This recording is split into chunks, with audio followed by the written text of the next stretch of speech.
Good evening. This is Easy Friday. I'm Regina Manyara and we are bringing you up to speed with what has been making headlines. First things first, let's have a sneak peek onto the headlines.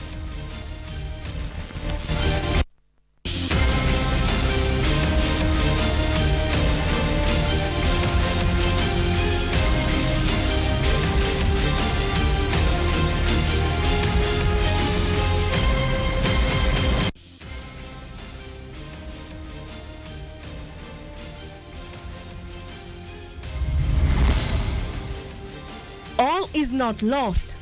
President William Ruto announces cutbacks as he signs the appropriations bill of 2024 into law. Mtu yoyote tu hata kwa studio kumbuke tu kama ni mtoto wake risasi nane atafikiria aje. Time for healing. The Catholic Church offers to participate in engagements on challenges facing the country, even as families call for justice in the wake of deadly protests. And marching to a new health regime. Mass registration for Kenya's Social Health Authority commences on 1st of July 2024 as planned.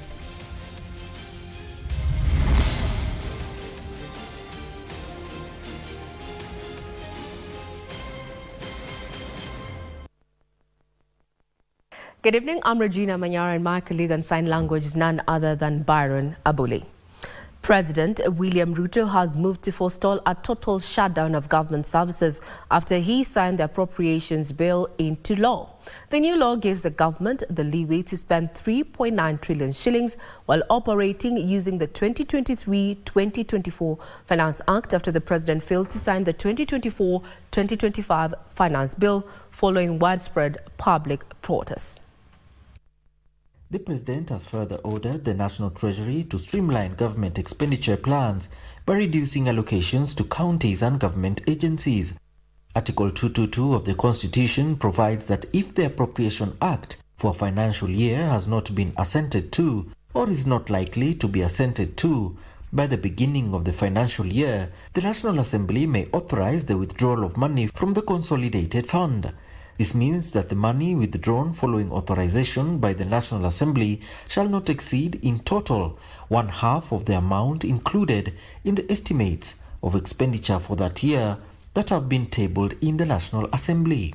And today, the President has authorized the signing of the Appropriations Bill 2024, which means that only critical spending will be financed and capped at 15% of the allocated funds as per Appropriations Act 2024 until the Supplementary Appropriations Bill 2024 is assented to.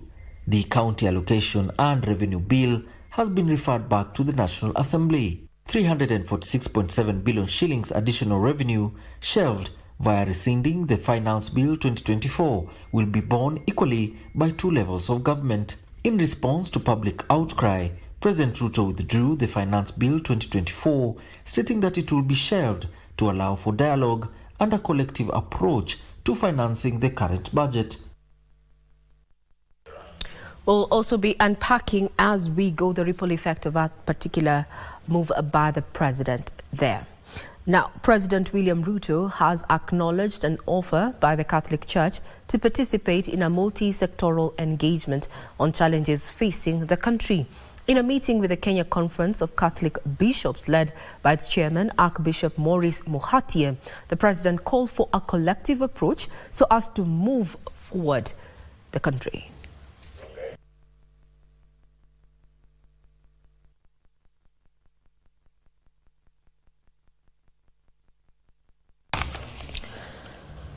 Now, a family of a 12-year-old who was shot 8 times during the anti-tax protests in Ongata Rongai, Kajiado County on Thursday now wants justice to be served for their son who succumbed to the injuries.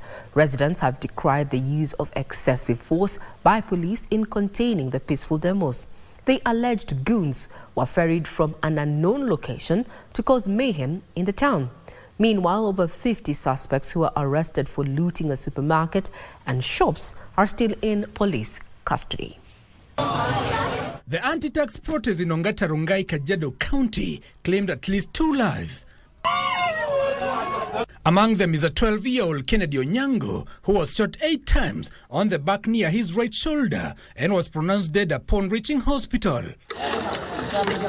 Jacinta Onyango says her son had gone to collect a textbook from a friend when he was brutally shot by police during the protests.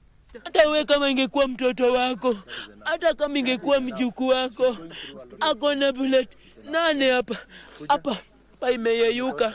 Ana ngozi, hakuna kitu hapa. Nimeona leo saa hii ndio nimepata wamemlalisha. Mtoto wa 3. Niko na watoto 5, yeye ni wa 3.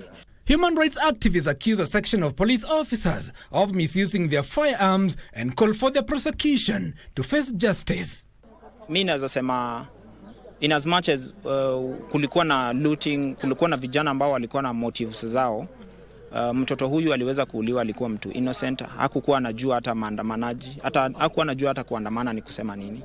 However, the protests are said to have been infiltrated by goons allegedly ferried from unknown places and caused havoc in the town, including looting a supermarket and other businesses.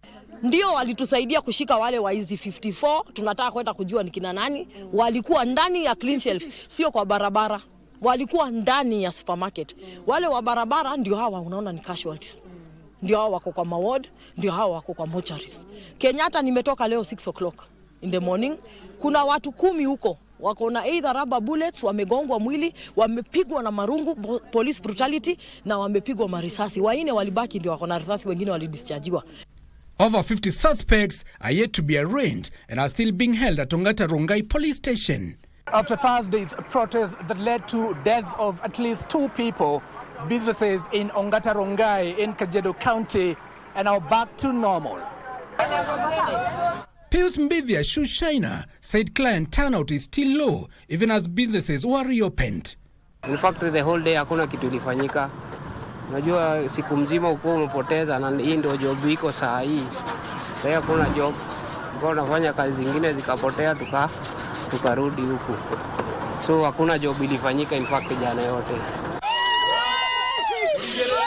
Elsewhere, emotions ran high in Kirambaine in Kiambu County during the burial of 21-year-old Evans Kiratu Karobia, who succumbed to gunshots sustained during the anti-finance bill protest last week.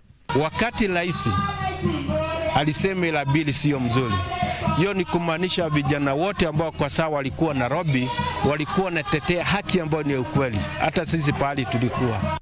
This even as all roads leading to State House remain closed and heavily guarded by anti-riot police. Give us Manyara is a Friday. We can imagine the pain of losing a loved one in such a brutal manner. We hope that justice is going to be served for those who lost their lives in the anti-tax protests. Now, the Law Society of Kenya says it will take legal action against the National Police Service for allegedly violating the Constitution while handling protesters who took to the streets to exercise their constitutional rights. Speaking at the Kenyatta National Hospital grounds, Law Society of Kenya President Faith Odhiambo accused the police of using excessive force against harmless Kenyans whose only mistake was to voice their opposition to the Finance Bill 2024.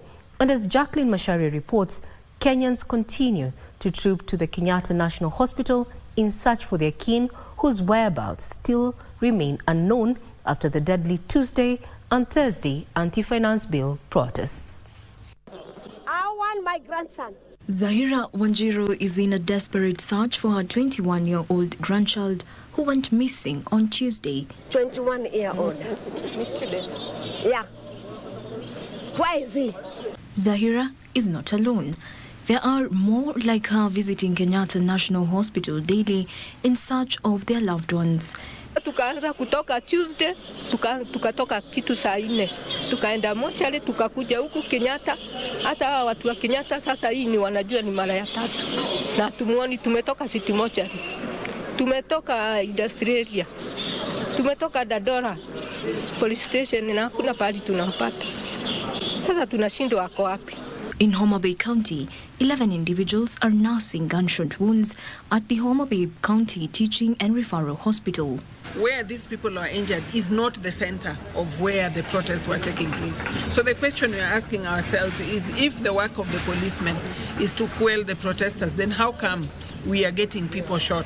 In Migori County, 7 individuals are presently receiving treatment at Migori County Referral Hospital after sustaining gunshot wounds during an anti-government protest in Migori. As an administration, we will continue to encourage the law enforcement agencies to use minimum force and not to shoot people, particularly young people.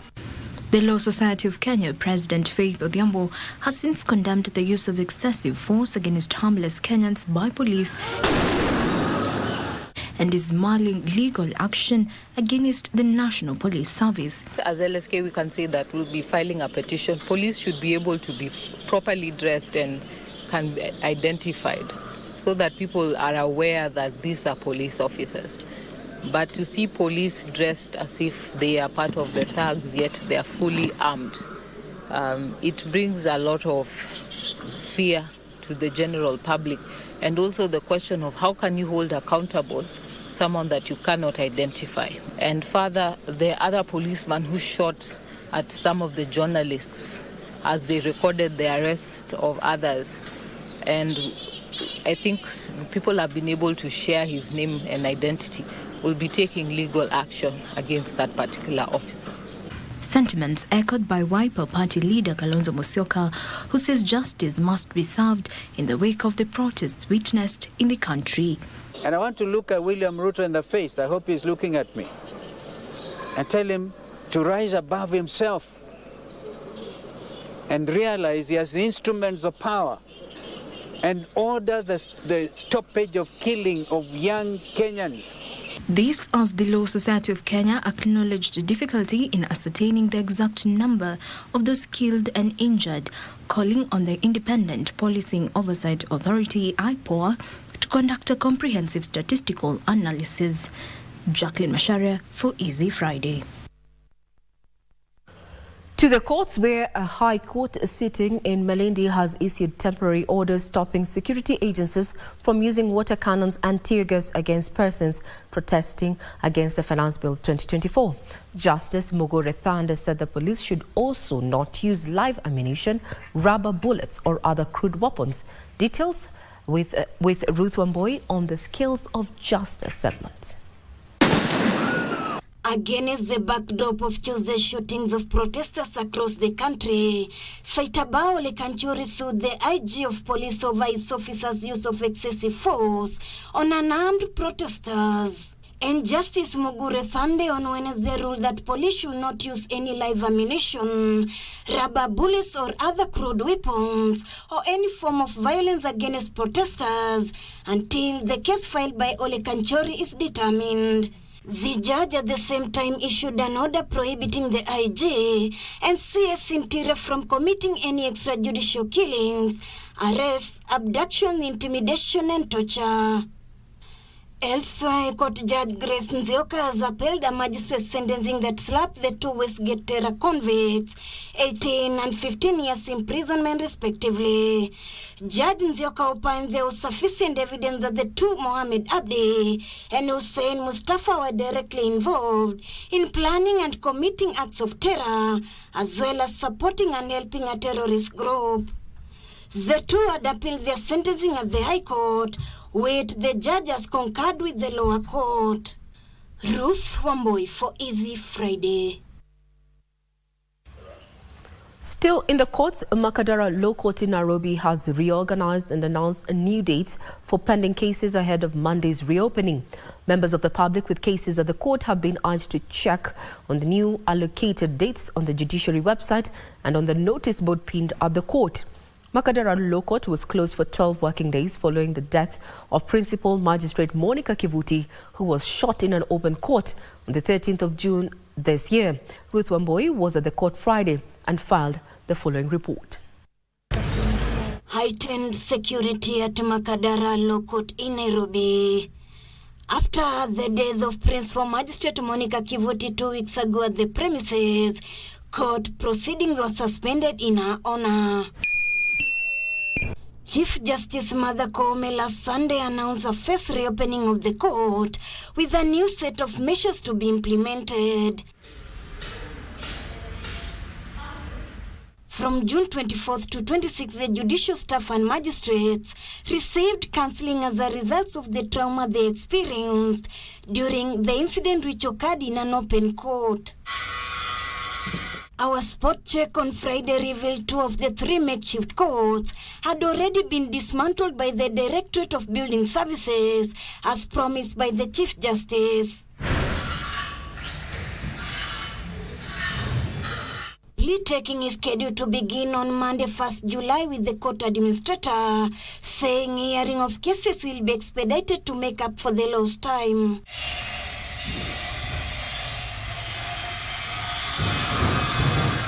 Court Users Committee on Friday held the last meeting on the modalities of resuming court operations at Makadara and review security measures before the reopening on 1st July.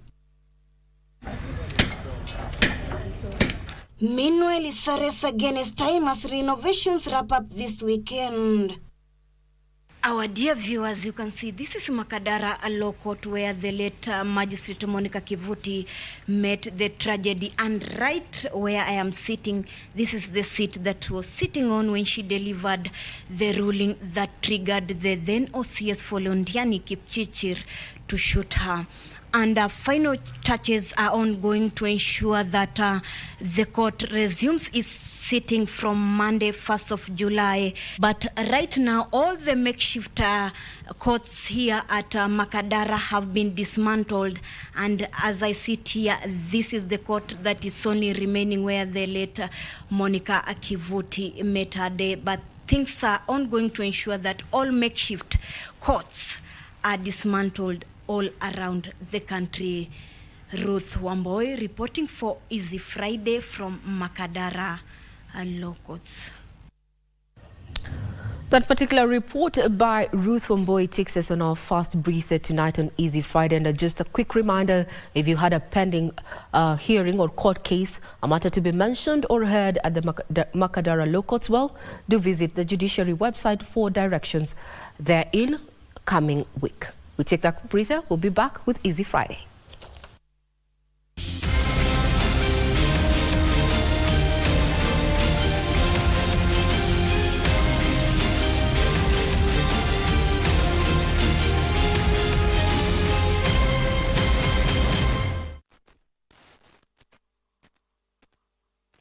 Back to the future.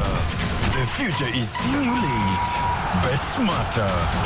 Win faster now. Be a winner. Mours at Bet.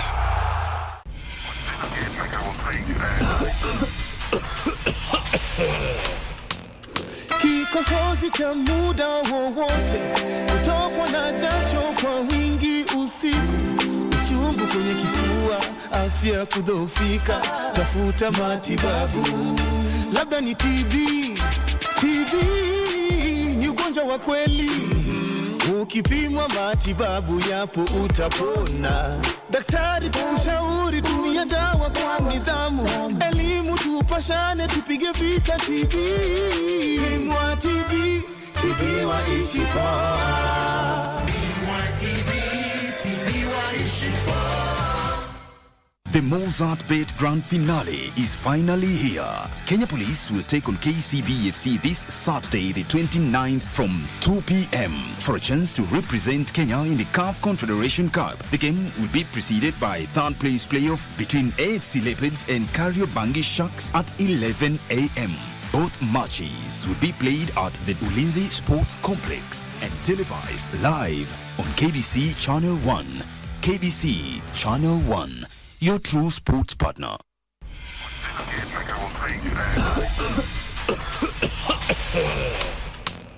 Kikohozi cha muda wowote, kutokwa na jasho kwa wingi usiku, uchungu kwenye kifua, afya kudhoofika, tafuta matibabu. Imagine being born in a family of parents who have no education, no formal job, no business. The animals they had have been taken away due to insecurity, so they are just left vulnerable. So by the time I was finishing Form 4, college life, I had to struggle to pay for my fees. Yes. Because already the parents have died. I've told you the story. I'll tell you the story of my parents.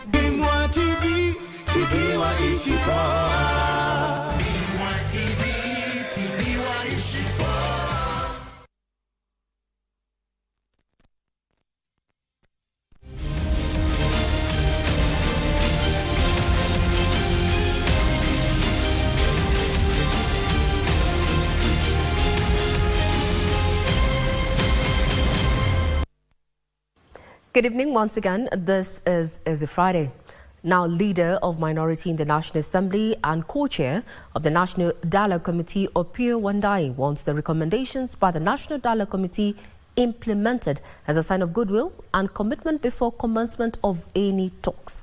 President William Ruto has, in the wake of Generation Z, led countrywide demonstrations against the Finance Bill 2024, called for a constructive dialogue to chart the way forward for the nation. Acholo Simon with the details.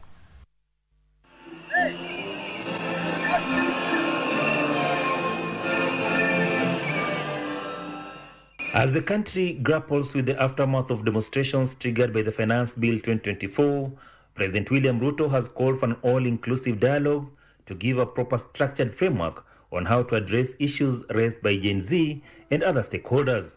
National Assembly Minority Leader and co-chair of the National Dialogue Committee, Opiyo Wandayi, however, wants recommendations of the committee implemented is a show of commitment and goodwill to any other proposed dialogue. So the starting point, before we engage or embark on another round of dialogue or conversation, let us fast track the implementation of the NADCO report. We have, as a country, all it takes to be able to implement that report.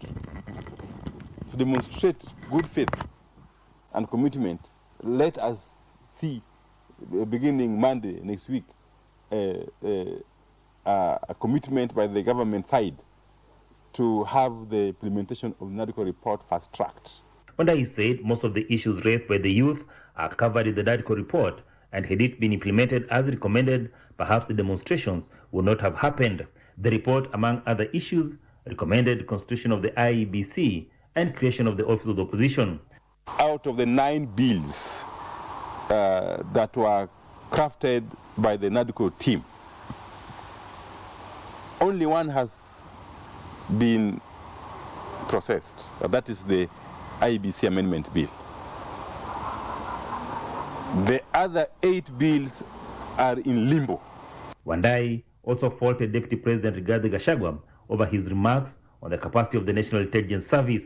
In functioning democratic systems, one would have expected the Deputy President to raise those issues, those concerns that he has about the management of the NIS in the National Security Council. Deputy President Rigathi Gachagua has been sued over disparaging remarks he made against the National Intelligence Service Director General Nuddin Haji.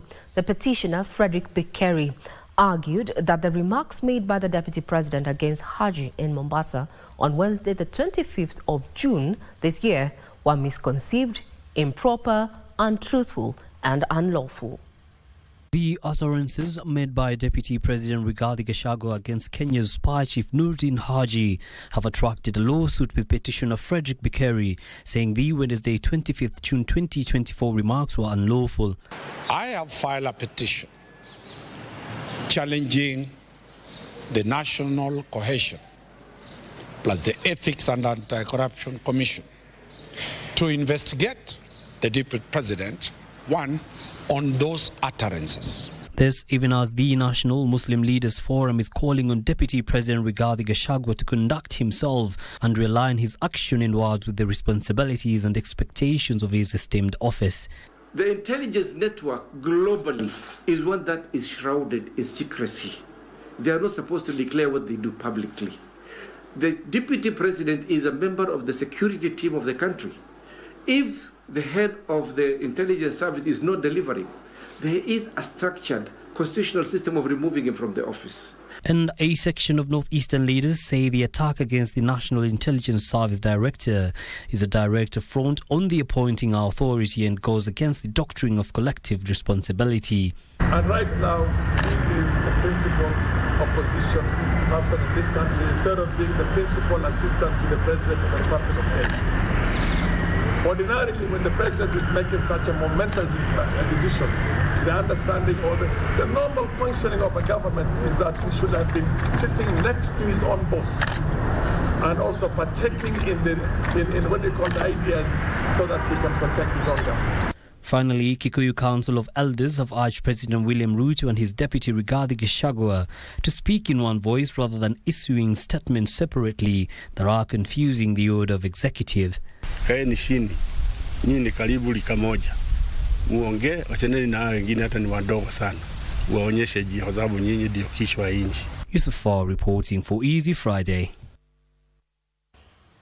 Mass registration for the Kenya Social Health Authority will begin on the 1st of July this year as planned. Health Cabinet Secretary Susan Nakumincha says following the withdrawal of the Finance Bill 2024, existing NHIF contributions and benefits will continue until the transition to SHA is complete.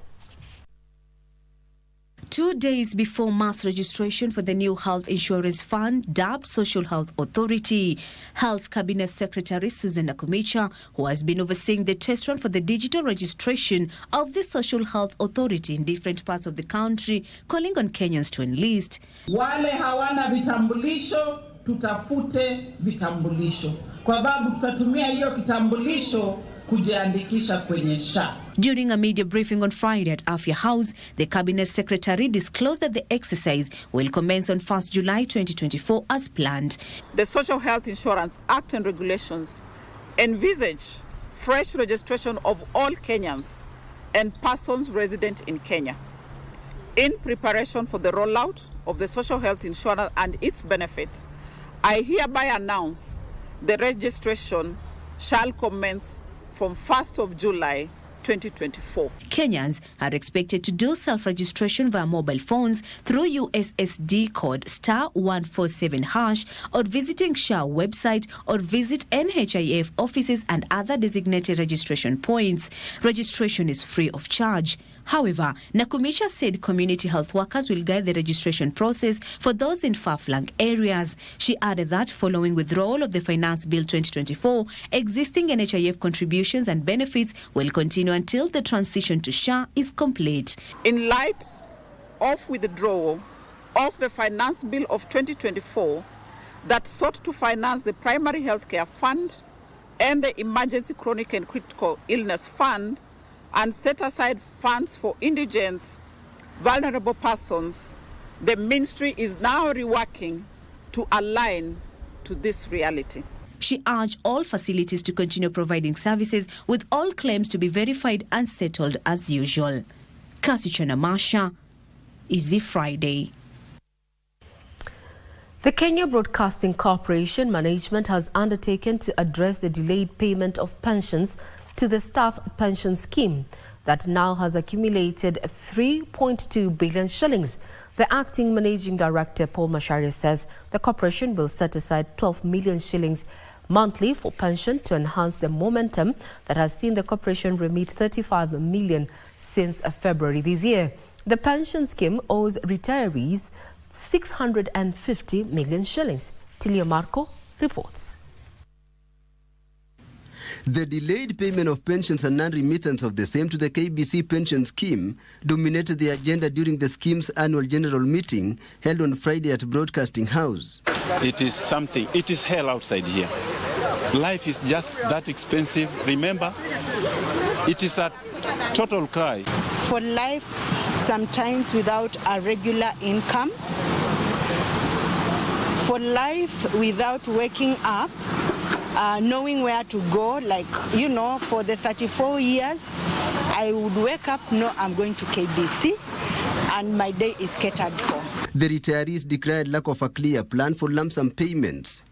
The question we have to reflect is that since our money was paid before you paid in a lump sum, why are you lumping me together with a group that you paid before they were. The chair KBC Board of Trustees, Martin Kingasia, regretted that the staff pension scheme was struggling with a 650 million shillings debt it owes retirees, yet the corporation owes it 3.2 billion shillings in unremitted deductions. We have also been arraigned in court over a suit that we believe that we have challenged, and in which we risk losing 1.4 billion shillings drawn from your account. We want you to tell us, at what point did you procure this lawyer? Did you come back to members to ask them because all rights belong to us. Okay. If that's not the story, then the trustees must bear responsibility. Members should not carry the burden of paying the lawyers. KBC management assured the retirees of the corporation's commitment to settle all the outstanding pension dues. We have set aside 12 million every month because this is what we can afford. You know, in KBC we produce our activities are very key. There are some services that we must first pay so that our work can be done. We are trying very hard to see that this matter is resolved in the shortest time possible. Staff were also eyed to work hard in generating more revenue for the corporation. Tilio Marco for Easy Friday. Tonight, the media fraternity mourns the death of veteran journalist Mutegi Njau. Mutegi died peacefully at his Ngong home Thursday evening. The veteran journalist is remembered for his commitment to professionalism. As the head of news at the Nation Media Group, Mutegi Njau is remembered as one of the no-nonsense news editors that the media profession has ever had. Mutegi Njau was the unassuming journalist who rode the rooster of journalism in the country, and like a colossus, he literally held the mantra of journalistic ethos.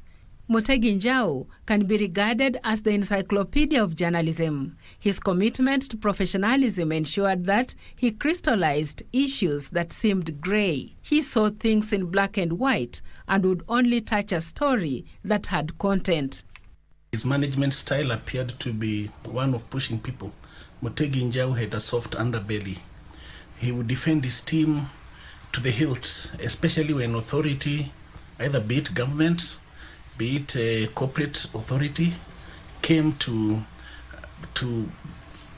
after his reporters. The veteran journalist who died on Thursday night peacefully at his home had a distinguished media career that began in 1979. He first worked at the Voice of Kenya, now Kenya Broadcasting Corporation. When I finished school, I didn't want to be a journalist. I just wanted to be a lawyer. I went to KBC. I was employed there. That time it was called VOK, as a script writer. And I used to write scripts for a program called Dunia Wiki Hii. Before joining the Nation Media Group and left in 2005 after 26 years with the media house. I remember him as a very powerful presence in the newsroom, a very tough but very professional journalist and editor who demanded the very best from the people that worked with him. He mentored many journalists. Was very keen about how a story is written. The late journalist then joined Citizen TV in 2006 and was a regular panelist as well as a co-host of the morning show Cheche, where he also doubled up as the in-house training editor in charge of journalistic ethics, libel, and defamation issues for the company. I don't know what's the relationship with them and how you react to what they say. His relatives describe him as the cornerstone of the family and a cherished figure in the community. His generosity, sense of humor, and dedication to his career left a lasting impact on everyone he met. Judith Akolo, Prime Edition.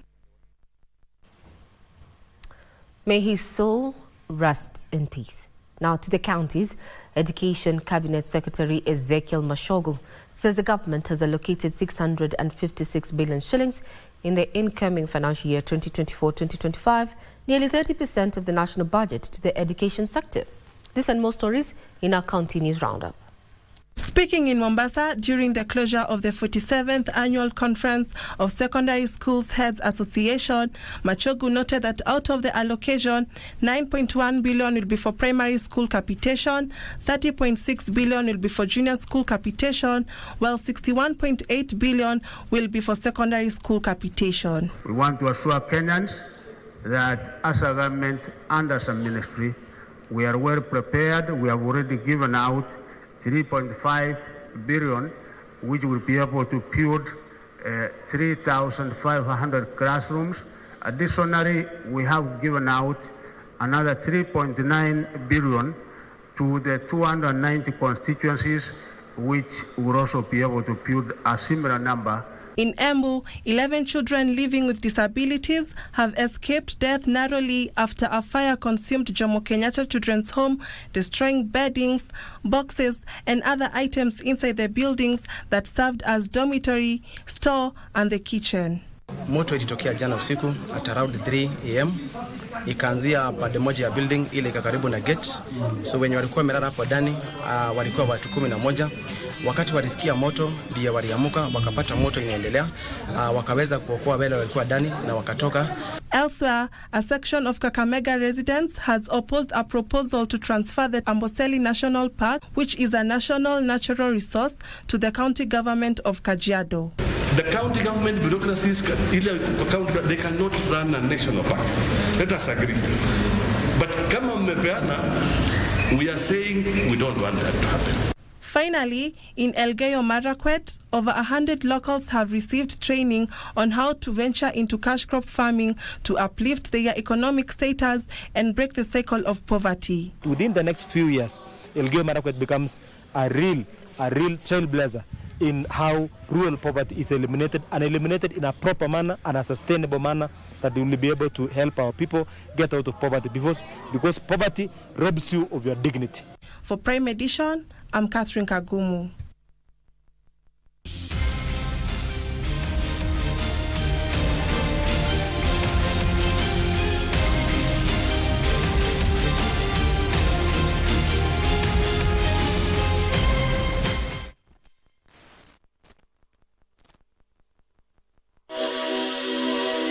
Maji ni uhai, maji ni haki yako. Je, unajua kwamba wizi wa maji ni uhalifu unaoathiri sisi sote? Hata hivyo, wateja wengi wa maji husalia kimya bila kufahamu madhara yake. Kama utaki kuniambia, ndio hiyo basi.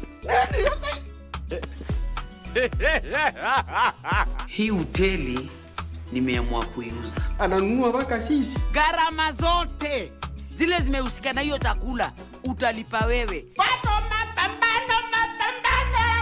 Jana Agonas Green Protector.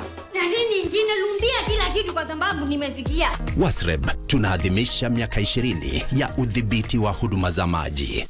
Asanteni sana kwa kuwezesha Loto Moto kuwafikia wengi wasiojiweza kupitia star 570#. Hapo umewafuta wengi machozi, umewaelimisha, umewapa makao, umewapa lishe na umewapa matibabu kwa namna tofauti. Asanteni. Asanteni. Asanteni sana. Na kwako wewe mchezaji wa Loto Moto, unajipa fursa ya kujishindia Probox nayo. Na kama Probox haikufai na umejishindia, tunakupa taslim 750,000 Kenyan shillings na mshindi na mtangaza 30th of June. Na mwezi wa July 28th na mtangaza mshindi wa Demio nayo. Na kama utaki na umeshinda, wacha gari, chukua chapa 750,000 Kenyan shillings kwenye star 570#. Wewe si mshindi tu, wewe ni tegemeo kubwa. Tusaidie na tushinde!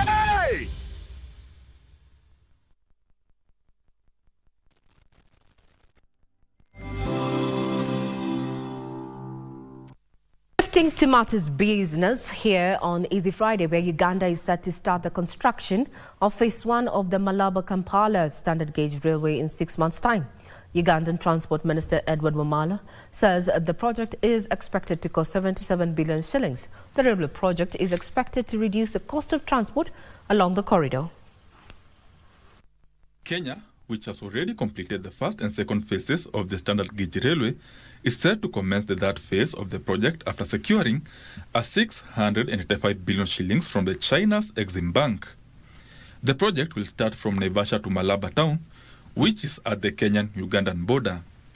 Uganda says it will start phase 1 of the Malaba-Kampala SGR construction in December to facilitate trade along the corridor.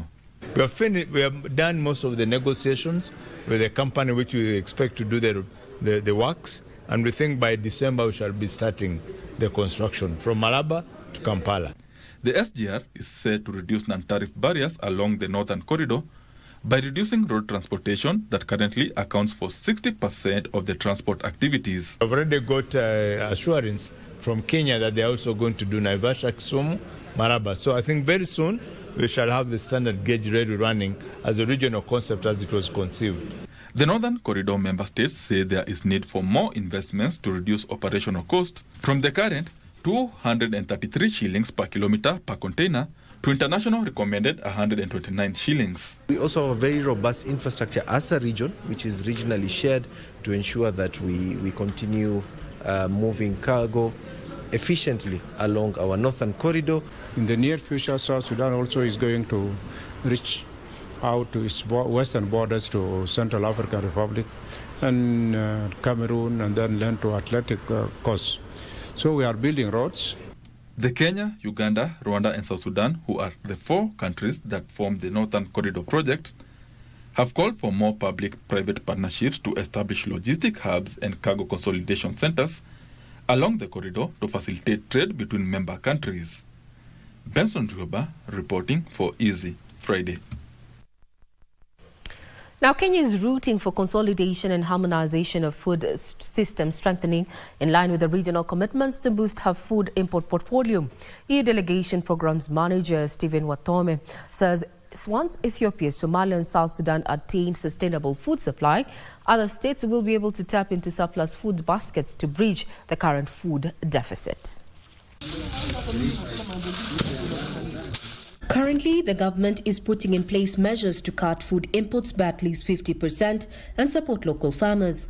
However, high cost of farm inputs, including fertilizer, and erratic weather patterns remain prohibitive. The food, because of the climate crisis, it's not getting better, but countries are also investing heavily to ensure that they are able to cope up and they build a system, a resilient system, so that in case we have shocks, then we are able to cope with. As such, Kenya is backing the adoption of integrated food systems regionally to replenish her food basket. People are unable to purchase food, to have the resources to be able to go out there and purchase food, even when the food is available. So it becomes a scenario which is quite complex, but unless we all come together, the different countries now actually look at where they need and what they need to address, we will not be achieving much. Stakeholders opine that attainment of food security by IGAD member states, including Ethiopia, Somalia and South Sudan, will drive increased intra-regional trade. This is why we've convened here to have a high-level discussion on and build a strategy, a system. We need to do differently. We need to do things differently so that we build a food-secure communities, countries and region.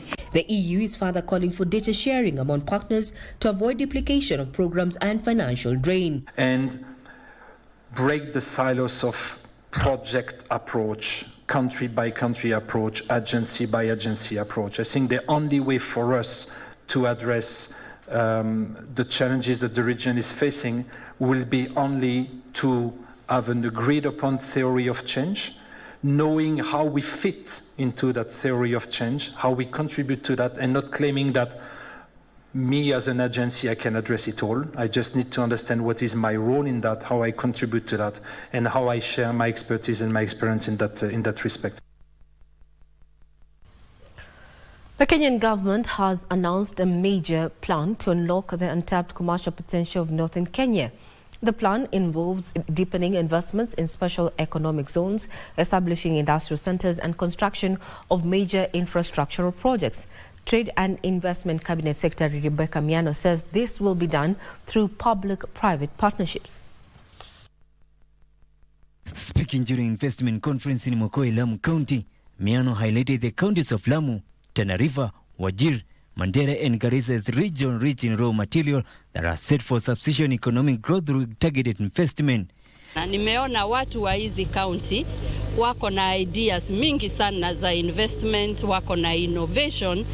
Ile inafaa ni waweze kusaidika na kushikiliwa ili wapate capital, wapate njia ya kufanya hizi bidhaa, na sisi tukiwa huko tuwatafutie soko. The investment conference serves as a platform to highlight opportunities and encourage investor participation in the region development.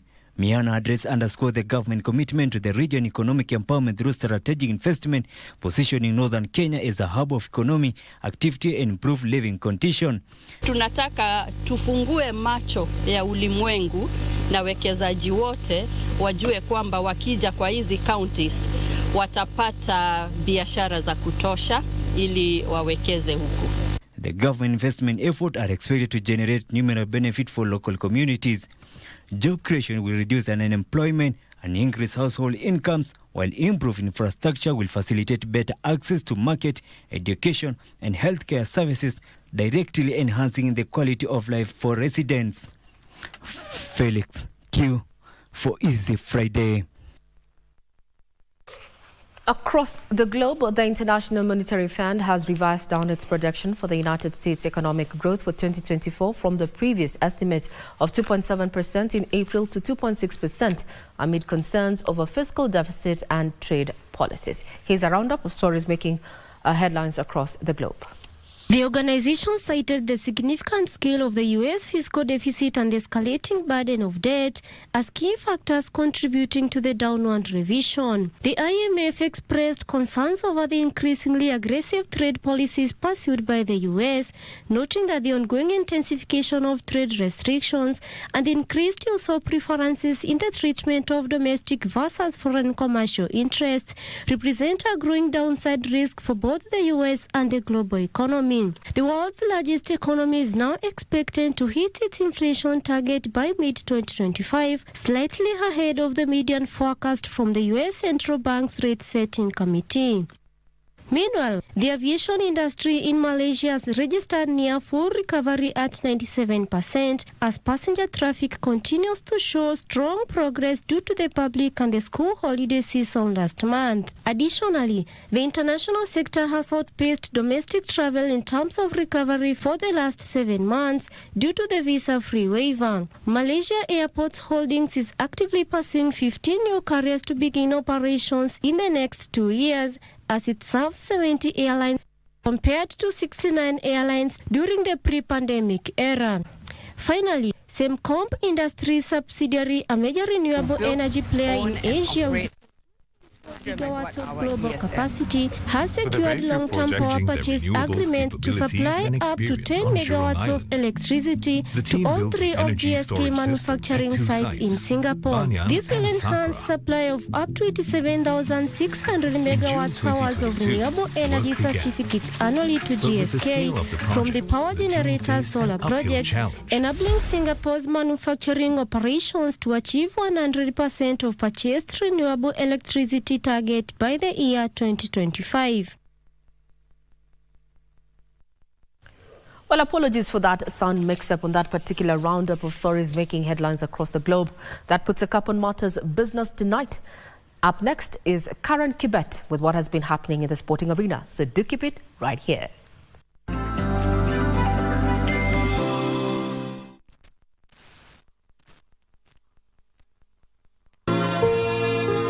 Bila tu mnavyoniona tu, sina mtu yeyote, sina mahali nitakimbilia, sina kazi naweza fanya kwa sababu ya hii ugonjwa. Siwezi fanya, siwezi simama. Mungu, kusimama ni uchungu. Munione tu huruma, maana sina vile nitafanya. Katika maisha yangu nimeteseka mimi, mpaka hata nikakata tamaa. Nikasema tu, mimi sijui nikunywe sumu nikufe ama nini, kwa sababu nimeteseka vya kutosha katika maisha yangu. Nimeteseka sana, lakini tu roho ingine inaniambia tu acha tu Mungu akanionekanie tu.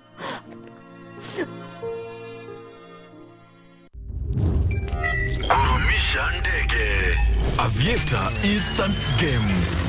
Be a daring pilot and earn by how much high you can lift the plane. The higher you fly, the higher your win. The sky is the limit. Mozart Bet. The Mozart Bet Grand Finale is finally here. Kenya Police will take on KCB this Saturday, the 29th from 2 p.m. for a chance to represent Kenya in the CAF Confederation Cup. The game will be preceded by third-place playoff between AFC Leopards and Kariobangi Sharks at 11 a.m.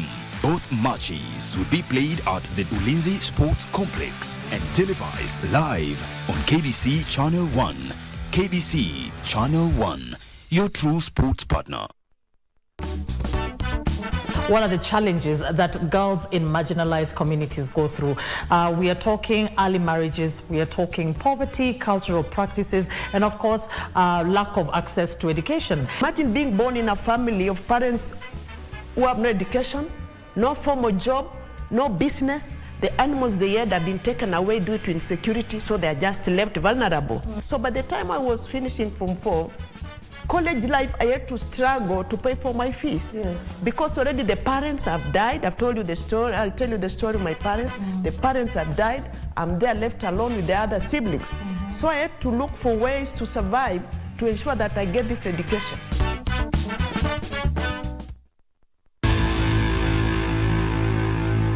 Sports News is brought to you by Mozart Bet. Welcome back to Easy Friday. It's now time for us to take a look at what's making headlines in the world of sports. My name is Karen Kibet. African 800-meter champion Sarah Moura and 3,000-meter steeplechase silver medalist Edmund Serem are among the 19 athletes who have been selected in Team Kenya for the World Under-20 Athletics Championships slated for Lima, Peru this August. The team was named today following the conclusion of a two-day national trials at the Nyayo National Stadium. Sarah Moura won the 800-meter final and will compete alongside Janet Jepkemoi in Peru. Edmund Serem, fresh from bagging silver in Cameroon, dominated the 3,000-meter steeplechase to qualify for the Worlds and will be joined by Matthew Kosgei. Mercy Chepkemoi and Sheila Jebet will be the only athletes who will double up at the championships, with Chepkemoi selected in the 3,000 meters and 5,000 meters, while Jebet will be competing in the 1,500 meters and 5,000 meters. Matarajio yangu mimi ni kuwin gold. Hiyo na nitaenda kutia bidii kwa mazoezi ili nipate kwa mshindi huko. Wanaume wako sio mbaya, na napenda kusema sio mbaya, lakini tutatilia mkazo tuone ya kwamba ile mazoezi na tactics tunabea ili kuwezesha kupambana na watu ya Ethiopia. Unajua tunapambana na Ethiopia na Uganda. Sprinters failed to make the cut during the two-day trials. It is our opportune moment also to have enough training period for the athletes to see how we can improve, because we have few numbers now. We want to focus mainly on the areas that we are very strong to win as many medals as possible, so that we don't reduce the number of the medals that we will be winning or competing for during the World Under-20 Championship. The team is set to report to residential training camp later next month, ahead of the Global Championships set for the 27th to the 31st of August. Kenya finished fourth in the 2022 edition in Cali, Colombia, with 3 gold, 3 silver and 4 bronze medals. Thank you, Wahome, for that report. Moving on, the stakes are high when FKF Premier League sides Kenya Police and KCB meet tomorrow in the final of the Mozart Bet Cup tomorrow at Ulinzi Sports Complex, with the AFC Leopards clashing with Kariobangi Sharks for the bronze. The matches will be televised live on KBC Channel 1. After a knockout phase of football teams in the country, it's down to 2 in the Mozart Bet Cup as Kenya Police and KCB remain standing to fight for the ultimate prize, the title, the 2 million shillings cash reward that comes with it, and a place in the CAF Confederations Cup next year. Kenya Police had a long journey of impressive results both in the league and the Mozart Cup, but struggled in the semi-final against AFC Leopards, scoring just once in the 7th minute of the tie that they protected to the final win. whistle. The match was played over 2 days after being halted in the 60th minute of day one due to safety concerns of match officials, only to be completed the following day as per the ruling of the FKF Leagues and Competitions Committee regarding abandoned matches. Itakuwa game ngumu, itakuwa rahisi kwa sababu ni finali na ni game ya mwisho kila mtu, alafu league pia imeisha. So ni game itakuwa ngumu sana, lakini but najua tukicheza na plan na boy wakicheza na instruction vizuri na tunaenda kushinda kwa sababu kila mtu amejiandaa. Hata pia amejiandaa. Si hatuwezi sema tunaenda kufunga rahisi, hapana. Lazima tu work hard na tu work na plan yetu ile tumetrain. Waga ngumu kucheza na timu yenye mmecheza nao alafu mnarudiana tena kucheza mara ya pili. Waga ngumu sana. So unajua kuna vile mmecheza nao mara ya kwanza, si vile tu watakuja hiyo game nyingine ya pili. So lazima pia mkue very careful na pia mkue mmework extra hard kuweza kuwa able kushinda game kama hizi. KCB also had to dig deep to secure a place in the final against Sharks, with the two sides playing to a 1-1 draw, and the winner had to be decided from the penalty spot. Sharks' execution left a lot to be desired from as they missed 2, while KCB converted 4 of their spot kicks to book tomorrow's final date with the Kenya Police. But just before the final, there will be an early kick-off encounter to determine the third-place team between the two losers in the semi-final, Kariobangi Sharks and AFC Leopards. Thank you, Buckley, for that report. The Kenya men's Kabaddi national team will meet Uganda in the finals of the Africa Men's Kabaddi Championship at Kasarani tomorrow in the afternoon, while Zanzibar will play South Sudan in the third-place face-off. Kenya, who are the reigning champions, beat South Sudan 53-29 in the semi-finals as they carried on their unbeaten run in their bid to represent the continent in the World Cup in Dubai at the end of this year. With the man of the match, George Imbugwa, scoring 14 points,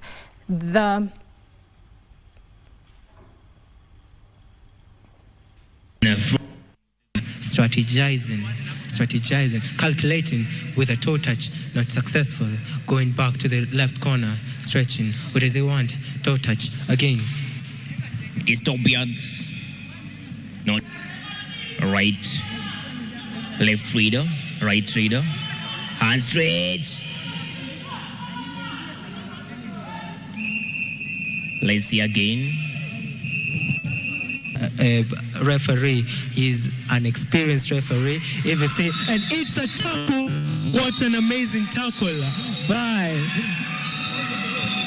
the cover of South Sudan. So stay tuned and witness the greatness, the great battle, the great dance of semi-finals 2. Look at the dash, hand stretching, Kung Fu Master from Zanzibar. Kung Fu Master stretching this time round. Kenya paracyclists won 6 gold medals, 3 silvers and 3 bronze medals in the just concluded CAC Paracycling African Championships in Cairo to finish second behind Egypt. The team is expected home tomorrow in the afternoon. In Scrabble, the Kenyan team that will compete in the World Youth Scrabble Championship has been selected after 2 days of national trials in Mombasa County. A team of 10 players has been selected to represent Kenya at the World Youth Scrabble Championship later this year after the completion of the National Youth Trials in Mombasa today. The 10 players will be accompanied by 5 reserves for the global tournament to be held from the 6th to 8th of September in Sri Lanka. A total of 74 students competed in the 2-day national trials after more than 50 other players from 10 schools withdrew due to safety concerns in the country.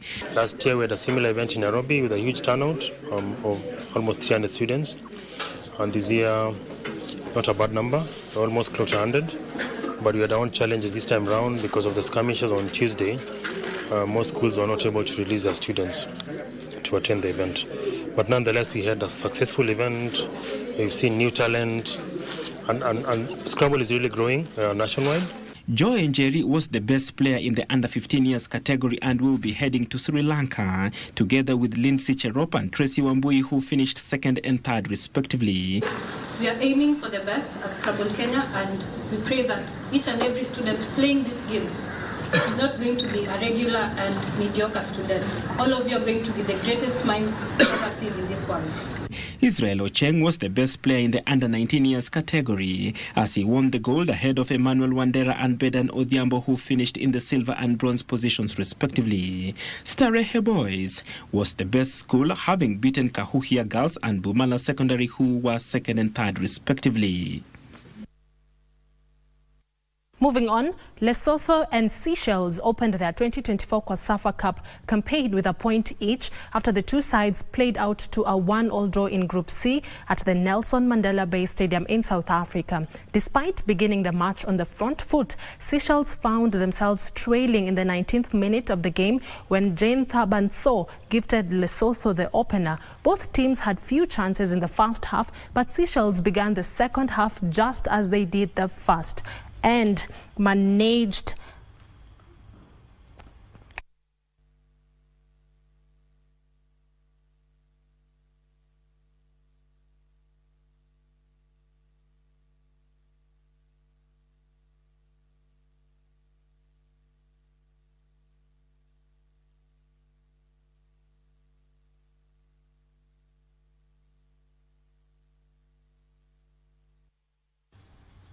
Ot Tanak retired midway through Friday's opening stage of WRC Orland Rally Poland with apparent damage to the front left side of his hood and steam pouring out. The 2019 world champion had targeted redemption in Poland, having lost likely wins in 2016 and 2017 with a puncture and crash respectively. Andreas, making his first start of the season on gravel in Hyundai third car, set the fastest time and took a 2.2 seconds lead before clipping a bale and damaging the left rear bodywork. Rovan Pera was also not finding it easy in Poland as he continued to struggle with the lack of preparation caused by being Sebastian Ogier's last-minute replacement. The Orland Rally, which is the 7th leg on the WRC calendar, comes to a close this weekend with the 8th leg set for Latvia from 18th to the 21st of July.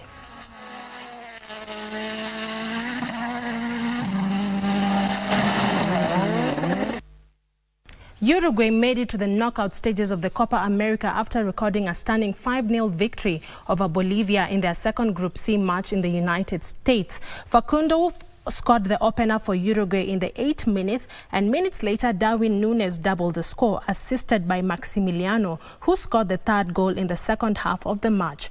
Federico and Rodrigo added the 4th and 5th goals respectively.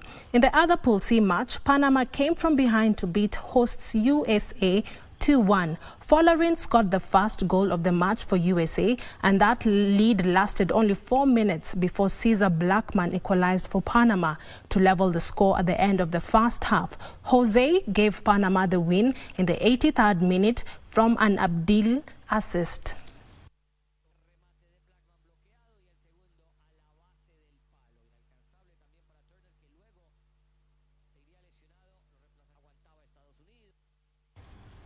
Switzerland will play defending champions Italy tomorrow in the opening match of the last 16 at the Euros in Germany, seeking to record a second ever win in the knockout stages of a major tournament. Switzerland have failed to record any of their 7 previous last 16 matches at either the Euros or World Cup outright, progressing to the quarterfinals on just one occasion.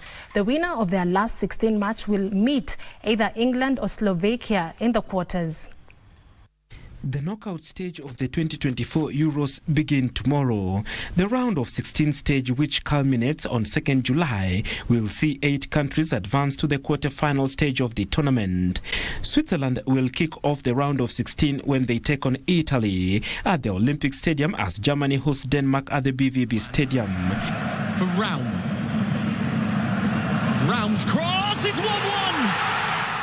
France will face rivals Belgium on Monday at the Dusseldorf Arena. Against France, Belgium has won 30 games and drawn 19 times, with France winning 26.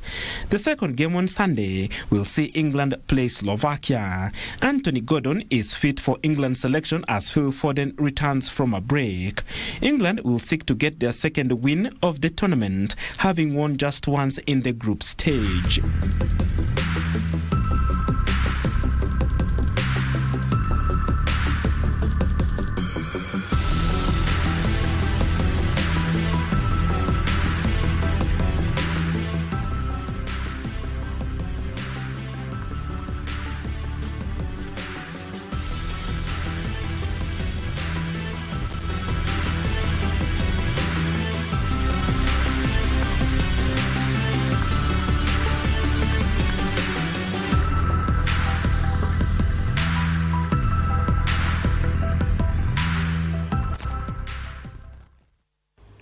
And those are all the sports stories we had for you tonight. Do have a lovely weekend ahead. My name is Karen Kibet. Don't go too far, because right after this short break, my colleague Regina Manyara will be back with a beautiful Agiriama cultural story. Good night.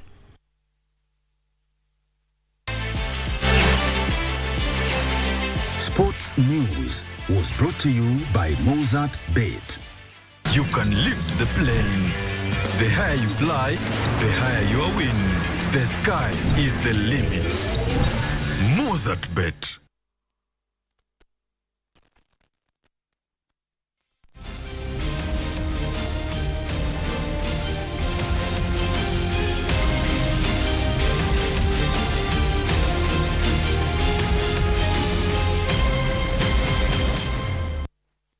Well, it's Easy Friday, not easy like Sunday morning, but definitely Easy Friday. And as we put a cap on matters news tonight, I would want to remind you that you have any pending court case at the Makadara Law Court, that you visit the judiciary website for further direction come next week. Now, let's talk about culture. They say, Mwachamila ni mtumwa, I think. My Swahili is not so good, but hey, let's learn about a little bit about love and culture. And so tonight, we delve into the intricate traditions of the Agiriama wedding. Our story centers on a unique union where the bride hails from a different community.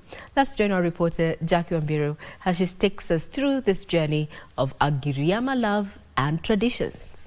Have a great weekend ahead.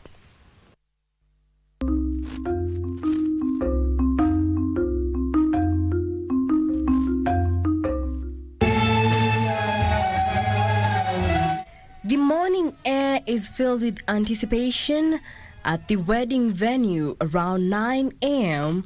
ahead of the scheduled Agiriama wedding. A group of enthusiastic family and friends await the groom's arrival.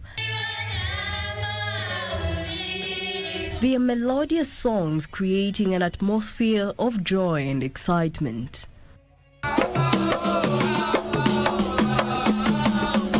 As the groom makes his entrance, he is warmly escorted by this lively group to the wedding venue.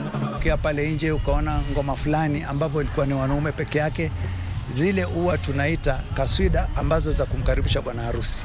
Na akifika pale anashuka, anatembea kwa maguu mpaka afike pale ambapo atapewa bibi yake.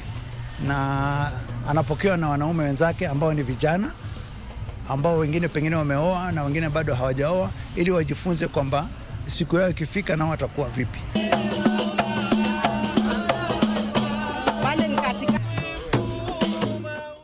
Upon arrival, his mother welcomes.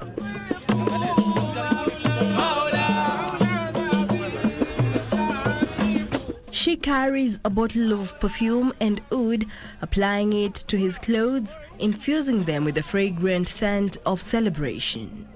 Marashi kwenye uso, ana make sure ule udi unapitishwa karibu na ile kanzo yake ama nguo ambayo aliyovaa. Iwe ni suti ama ni kanzo, ili anukie vizuri. Next, a group of men accompanies the groom to the wedding venue, their songs continuing to fill the air.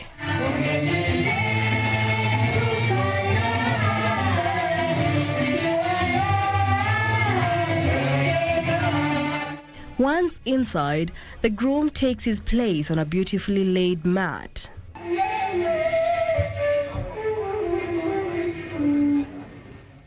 As he settles in, a group of elderly men from the mosque join him, offering valuable marriage advice, a tradition that underscores the importance of wisdom and guidance in this sacred union. Mtume sallallahu alayhi wasallam alikuwa akiingia nyumbani kama anavyosema Saida Aisha, kana basaman dhahaka. The ceremony progresses with the bride's father stepping forward to represent his daughter. The key moment arrives when he is asked if he accepts the groom as his son-in-law.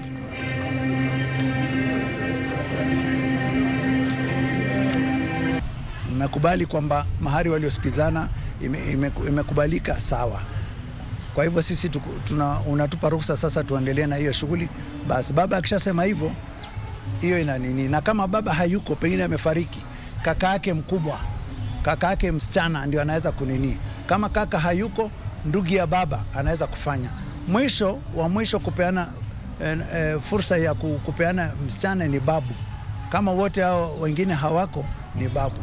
With a nod of approval, the Kadhi, the Islamic judge, presides over the proceedings, allowing the couple to tie the knot, with the bride being in absentia for this part of the ceremony.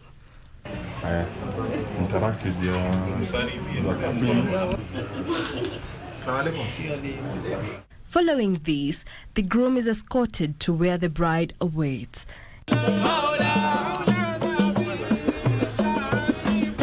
In a touching moment, she welcomes him, making the start of their life together. She washes his hands, serves him some milk, and they share a slice of cake, symbolizing their union and mutual support. Kabla ya jioni, atakwenda pale mbele ya ukumbi, atakaribishwa ndio akae na mkewe wapigwe picha rasmi. Baba pande hii ya msichana na baba ya kijana na mama wapigwe picha pale. Sasa ndio atachukua pete amvalishe mume na mume amvalishe mkewe. Na kama kuna keki pia, siku hizi nafikiri unaona mambo ya mtandao ni vitu ambavyo wananini. Lakini zamani sisi tulikuwa tunaweka kama ni kuna kitu tunaita halua. Nafikiri sijui kama umeona ndani kuna vikombe tulikuwa tukipewa vidogo vinaitwa halua. Sasa ile ndio unakata unampatia bwana, anampatia bibi kidogo, ni sukari very sugary ambayo ni very sweet, anampa na bibi pia anampa bwana. Alafu kama kuna maziwa ndio tunatumia sana sisi, hatutumii wine ama nini. Maziwa tu, fresh milk inawekwa kwa glasi kidogo tu, bwana anampatia bibi na bibi pia anampatia bwana. Hiyo ni kumaanisha sasa wamekuwa kitu kimoja, na kuanzia hapo ni sherehe tu. The newlyweds then join a women-only venue where they're showered with gifts and blessings. The atmosphere is electric with singing, dancing, and joyous celebration. The couple then takes a brief interlude to change into more traditional wedding attire, the bride in a white wedding gown and the groom in a tuxedo. Rejoining the women in the hall, the festivities continue well into the night with more singing, dancing and merriment, encapsulating the spirit of togetherness and joy that defines an Agiriama wedding. An Agiriama wedding, celebrated under Islamic traditions, is a solemn yet joyous contract between a man and a woman. Both the groom and bride consent to the marriage of their own free wills with a formal binding contract that outlines their rights and responsibilities. This sacred bond is a testament to the enduring values of commitment and mutual respect.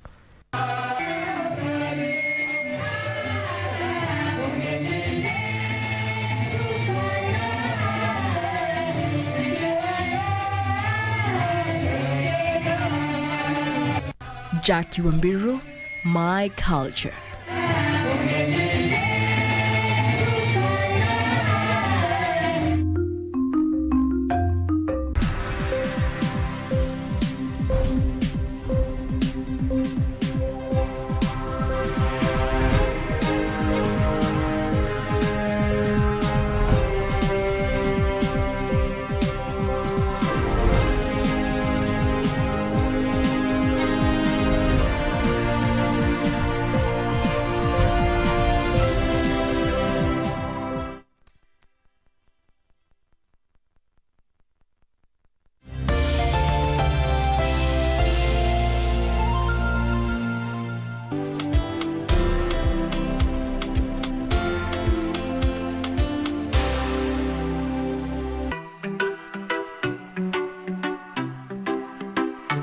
Chunga amani ndugu yangu, bila ghasia hakuna hofu, tujenge urafiki na upendo, amani ni nguo ya roho, mikono yetu iko tayari, kushikana tuje pamoja, tupande mlima wa mazungumzo, tufikie kilele cha suluhisho.